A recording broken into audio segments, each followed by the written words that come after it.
The continuing story of Forrest Barber's attempt to take on and beat the world's best Class 1 powerboat teams takes us this week to Biloxi, Mississippi for the APBA World Championship. It's the night before the race, and the only activity in the Coliseum car park pit area is around his boat.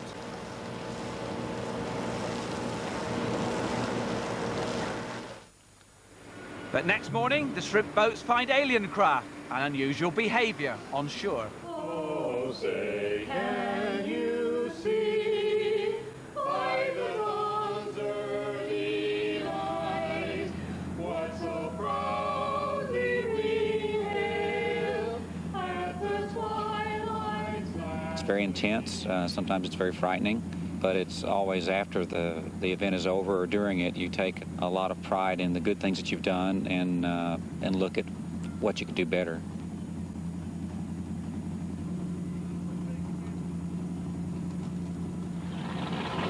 Gentlemen, start your engine.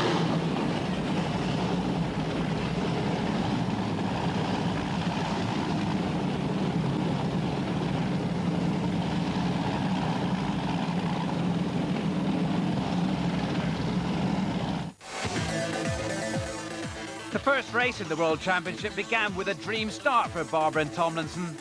They knew exactly what they had to do. They made sure they took the inside precious line to Mark 1, and that would leave the others fighting to keep up.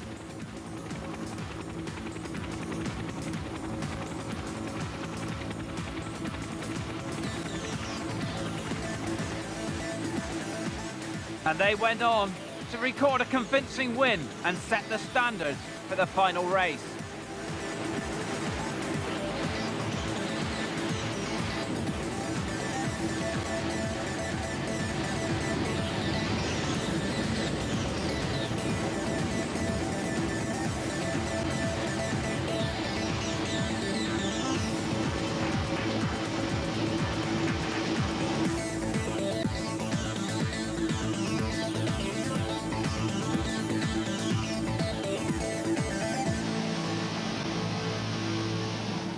Thank you, Jimmy. Thanks very much. You guys were right there. I mean, right on. Hey, Jimmy. Nice run. Thank you very much. Firstly, congratulations, Thank you. John Forrest. How does it feel to break Matt Holcomb like that in big style? Well, I don't take any kind of delight in any other's misfortune, but it's a pretty satisfying win in that we have run second to them all season, except for when they had a mechanical problem. And this is a fair and square. We went out there and beat them, and it feels very good. Because the job's only half done, isn't it? Yeah, that's the thing. You know, you want to celebrate, but we got to do it again Saturday, and it's going to be, it wasn't easy today, but it's not going to be any easier Saturday. I can guarantee that. It's going to be tough. So a commanding 7-point lead after the first race, but once again controversy surrounded Holcomb. He faced a crippling penalty from the race jury for allegedly cutting up WHM Motorsports during the race. And driver Billy Moff's anger spilled over to a post-mortem. Time and time again. You want to see the number of times that people drifted out, that Carl drifted out. Something. It happens. I understand that, but you know what, Nat? Let me explain. When I got off the boat and I said to you it was a good race, it was a good race. It was the best race that we've had because it's the first time this year I've been able to stay in front of you. And you did a great job. But understand something. What happened out there, Matt? You could have avoided that by Did you hold your lane in that tape? Well, the decision goes against us. It goes against us. Then I think we lose. I think Drambuie loses because they don't get a chance to win this on the water where they've worked so hard to try to do it. I think the fans lose. So a bunch of people lose. Nobody wins. But whichever way it goes, you'll still be racing. Well, I won't be racing on Saturday. I mean, it'd be a waste of time and money to put a boat in the water when you're 10 minutes behind. But just do what you got to do. An hour later, the jury reached a decision. We're back to racing. today's just part of the battle. As Drambuie showed us on Wednesday, they have lots of speed, so now we can turn it up a little and see what we've got and have a good race. But back in the pits, there was little time to talk politics. Barber's crew chief Mike Thomas had discovered a much bigger problem. Mike, it's 4 hours to race time. You've got a problem. Can you tell us about that? Yeah, going over the boat this morning, we've noticed that one of our new headers has got a crack developed in it. So we're going to go ahead and peel back some wrapping and get a welder and weld it back up. Now that we got it opened up, I don't like what I see. But if we can get a good weld on it, I'll throw the dice. What can you do? This is a bonsai run. We're going for it all. A cracked exhaust leaks heat at a fatal 1,300 degrees Celsius.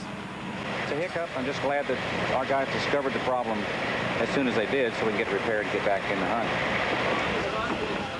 But after 2 hours, a suitable welder still hadn't been located.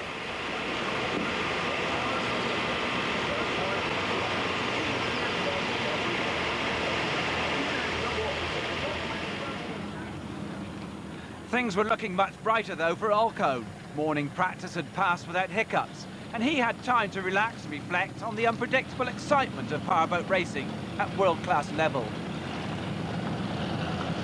Given the fact that at any moment anything can happen, somebody can break an engine, that's motorsports, or God forbid you could have an accident, I'm sure it won't be decided till the last turn of the last race. And I think that's good for the sport, and that's good for the fans, and that's good for the drivers. It keeps it fun and exciting.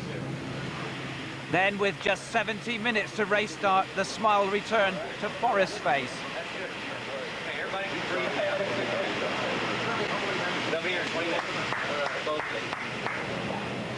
The newly welded exhaust was finished and fitted just in time.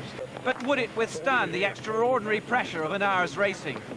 The crew made use of every second before the race.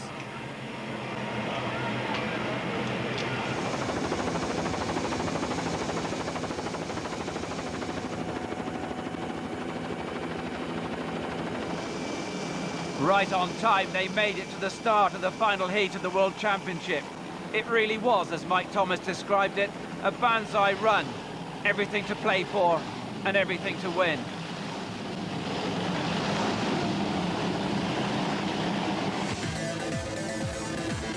And once again, Forrest Barber beat the pack on the inside track, heading for the crucial position into the first turn. Or had he?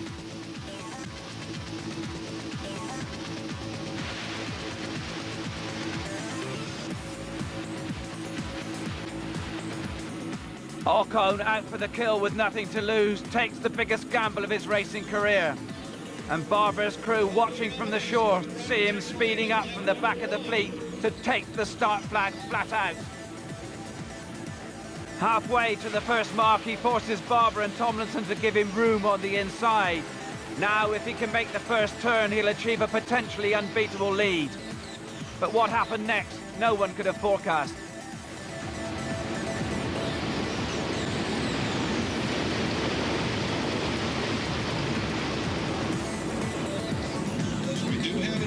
Turn number one. I think it's Alcone.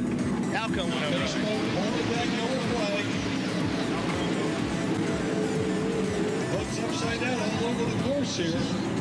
Yeah. Got a boat upside down, JT, coming out of this corner.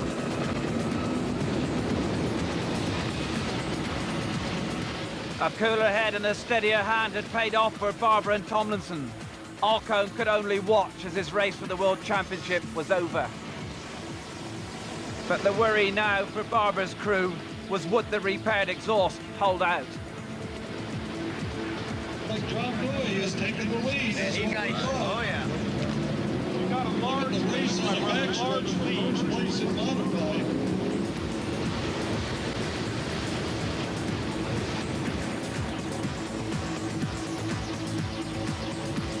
Bring it home, baby. Bring it home for us.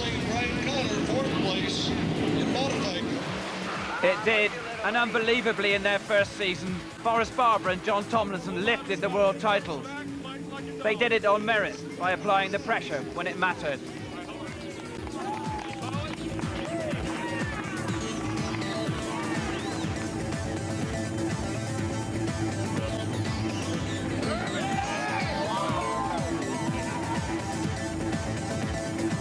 Copy that, JT.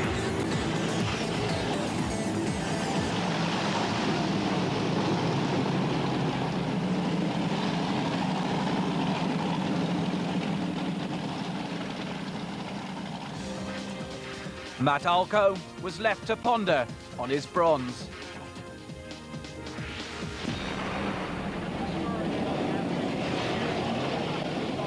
I think, although we certainly had to work hard to make it happen, we had a mechanical hiccup at the very last second that, I thought we were at risk for making this start, but the team got together and made it happen. So a perfect week, a perfect day, and an extraordinary team. Looking in the mirror on the left, and all of a sudden Alcone comes sneaking up the rear, and he had a plan to get my inside, and he knew that's where he had to be, and they dropped the green when he was getting a run on us, and we all took off, and there was nothing we can do. He had the inside, and he had the perfect line into that turn, and I expected to see him at the apex of the turn, but when I looked to the inside, I didn't see him. I just saw just a huge spray of white water, and I knew exactly what happened. Luckily, thank God, they were all right, and it was a good, safe race for everybody. It's a shame it happened that way, but glad to see everybody's okay. It's hard to express really what I feel, but except it's been an extraordinary season, and I am so proud and lucky to be associated with Johnny and the team. It's really remarkable the way it came around. But I think we all worked awfully hard to make it happen, and the Drambuie on Ice team is now world champions. So Forrest Barber had achieved one of his goals. There were more, and you can see them here exclusively on the Fast Tracks.